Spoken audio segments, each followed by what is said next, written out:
नमस्कार, जय महाराष्ट्र मित्रांनो। आताच्या क्षणाची सर्वात मोठी आणि महत्त्वाची अपडेट समोर येत आहे। शरद पवारांच्या मराठा कार्डने महायुतीला घाम फोडलाय। काय आहे सविस्तर अपडेट मित्रांनो, जाणून घेऊया।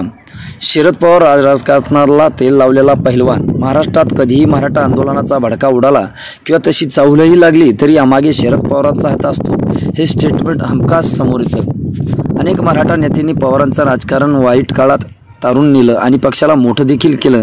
पश्चिम महाराष्ट्रातील अनेक तालेवार मराठा नेत्यांना सोबत घेत तर विदर्भ खानदेशच्या पट्ट्यात नवख्या मराठा नेतृत्वावर पवारांनी विश्वास टाकला। मात्र अजितदादांनी राष्ट्रवादीत फूट पाडल्यावर मराठा नेतृत्वाची शरद पवार गटात मोठी पोकळी तयार झाली। लोकसभेच्या तोंडावर पक्ष फोडल्याचा वचपा काढण्यासाठी पवारांनी म्हणूनच मराठा कार्ड खेळत शिंदे, फडणवीस आणि अजितदादांना घाम फोडलाय।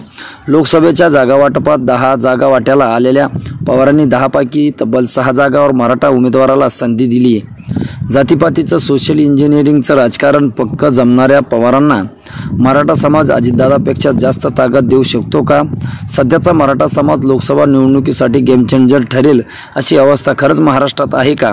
तुम्हाला काय वाटतं मित्रांनो? तुमची कमेंट आम्हाला नक्की कळवा। चॅनल अजूनही सबस्क्राईब केलं नसेल तर सबस्क्राईब करा, बेल आयकॉन प्रेस करा। भेटूया पुढच्या व्हिडिओमध्ये। तुर्तास धन्यवाद।